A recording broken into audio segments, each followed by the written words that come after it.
యాదగిరిగుట్ట తహసీల్దార్ కార్యాలయాన్ని శనివారం యాదాద్రి భువనగిరి జిల్లా కలెక్టర్ ఆకస్మికంగా తనిఖీ చేశారు.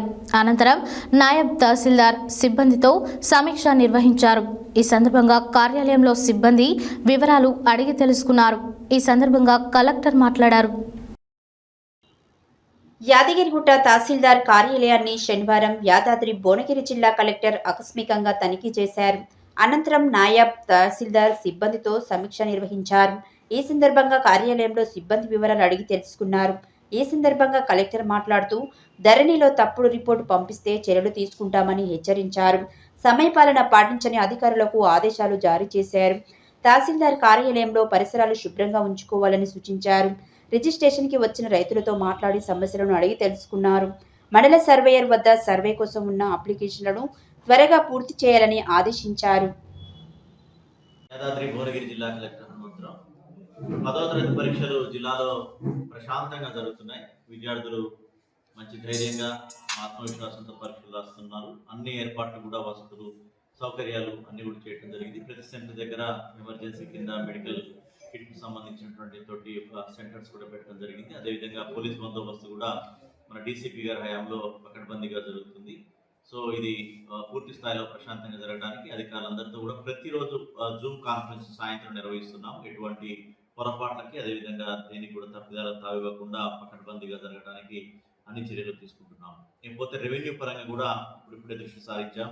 ముఖ్యంగా ఎక్కువగా దీంట్లో క్లియర్గా తహసీల్దార్ ఆఫీసుని ఆకస్మిక తనిఖీలు చేస్తున్నాం. ఈరోజు యాదగిరిగుట్ట తహసీల్దార్ ఆఫీసులో ఉండడం జరిగింది. సో వీళ్ళకి సంబంధించినటువంటి కోర్టు కేసు రిజిస్టర్స్ కానీ తర్వాత ఇతరత్ర ఉండాల్సిన రిజిస్టర్స్ ఉన్నారా లేదా, సమయానికి వస్తున్నారా లేదా, అదేవిధంగా ఈ యొక్క భూమి సమస్యలను ఏ విధంగా పరిష్కరిస్తున్నారు, క్షేత్రస్థాయిలో పర్యటించకుండా కేవలం పేపర్ వర్క్ చేసి ప్రతిపాదనలు పంపితే అటు వారిపై చర్యలు తప్పవని ఈ పాటికే పలుమార్లు హెచ్చరించినాం. ఎవరైనా సరే దాన్ని క్రమం తప్పించి దాన్ని నిర్లక్ష్యం చేసి ఎవరైతే ఇటువంటి అస్తవ్యస్తమైనటువంటి ప్రతిపాదనలు పంపడము లేకపోతే వారు క్షేత్రస్థాయిలో పర్యటనలో ఉన్న దాన్ని వేరే రకంగా చిత్రీకరించి చేయటం చేస్తే కఠినమైన చర్యలు తప్పని వాళ్ళ తహసీల్దార్కి ప్రతి సమావేశంలో హెచ్చరిస్తున్నాం. అదేవిధంగా మండలానికి వచ్చినప్పుడు కూడా వీళ్ళందరికీ కూడా చెప్పడం జరుగుతుంది. అదేవిధంగా తహసీల్దారే స్వయంగా ఉన్న సమస్యలే తక్కువ కాబట్టి తహసీల్దారే స్వయంగా క్షేత్రస్థాయికి వెళ్ళి వాళ్ళు ఉన్నారా లేదా, నిజమా కాదా తెలుసుకున్న తర్వాతనే ఈ యొక్క ఫైల్స్ పంపడం కానీ లేకపోతే వారి దగ్గర పరిష్కరించడం కానీ చేయాలని చెప్పడం జరిగింది. అదేవిధంగా మనకు ఉన్నటువంటి సివిల్ సప్లైకి సంబంధించి కానీ తర్వాత ఇతరత్ర విభాగాలకు సంబంధించి కానీ ఇరిగేషన్ సంబంధించి కానీ డ్రింకింగ్ వాటర్ సమస్యకు సంబంధించి కానీ క్షేత్రస్థాయిలో పర్యటన చేస్తున్నాం. ఇప్పటికే ఇంకా తీవ్రతరం చేస్తాం. ఆల్రెడీ మండల స్థాయిలో ఏఈఆర్డబ్ల్యూఎస్ తహసీల్దార్ ఎంపీడీఓ ఎంపీఓలతో కమిటీ చేశాం. పంచాయత్ సెక్రటరీ నిరంతరం గ్రామాల్లో ఉంటూ ఎక్కడ కూడా మంచినీటి సమస్య రావద్దు అని చెప్పడం జరిగింది. అదేవిధంగా ఇసుక రవాణాని సహించేది లేదు. ఎందుకంటే భూగర్భ జలాలు పడిపోవడానికి ప్రధాన కారణం అక్రమంగా ఇసుక తవ్వడం, చాలా డెప్త్తో తవ్వడంతో భూగర్భ జలాలు క్షీణిస్తున్నాయి. ఈ యొక్క జిల్లాలో కూడా భూగర్భ జలాలు చాలా క్షీణించినటువంటి పరిస్థితి ఉంది. కాబట్టి మనం తరతరాలుగా ఈ యొక్క గ్రౌండ్ వాటర్ కాపాడుకోవాలి. రైతన్నలకు కానీ తాగునీరు కానీ అంటే ఈ అక్రమ రవాణాను అడ్డుకోవాలి. ఇది ప్రజలందరూ కూడా సంబంధించిన సమాచారం పోలీసు మరియు రెవెన్యూ విభాగానికి ఎప్పటికప్పుడు ఇచ్చి వాళ్ళతో కూడా సహకరించాలి. వారికి ఉండే సిబ్బంది తక్కువ కాబట్టి సహకరించినట్టయితే దీన్ని నివారించే అవకాశం ఉంది. కాబట్టి అన్ని విభాగాలను పటిష్టం చేసుకుని జిల్లాని అభివృద్ధి పరంగా మన సంక్షేమంలో ముందుకు తీసుకెళ్తామని సందర్భంగా తెలియజేస్తాం.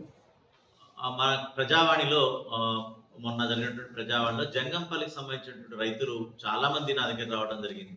ఆశ్చర్యకరమైన విషయం ఏంటంటే అక్కడ ఉన్నటువంటి పనిచేస్తున్నటువంటి కారోబార్ అక్రమంగా మొత్తం కూడా ఈ యొక్క పహానీ ట్యాంపర్ చేసి వీళ్ళ పేరు మీదటువంటి భూముల్ని అక్రమంగా రాశారని చెప్పేసి చాలా మంది పదుల సంఖ్యలో పిటిషన్లు అందుకోవడం, అక్కడికక్కడే ఆ పిటిషన్లన్నీ కలిపి ఆర్డీఓకి లెటర్ పెట్టి సమగ్ర విచారణ చేయాలని చెప్పేసి ఆర్డీఓ గారికి ఆదేశించడం.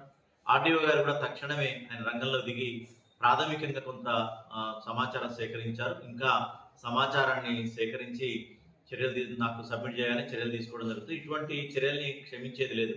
వారు పహాణి కబ్జాలో ఉన్నారు, పూర్తి స్థాయిలో ధరణిలో కూడా వస్తున్నారు.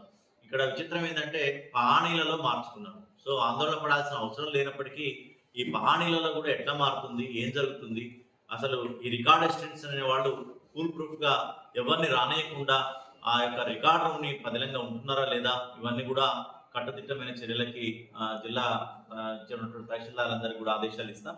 అంతేకాకుండా దీనిని సమగ్ర విచారణ చేసి ఎట్టి పరిస్థితుల్లో ఇటువంటి వ్యక్తుల్ని వదిలేది లేదు. రైతుల యొక్క హక్కులని కాపాడుతాం.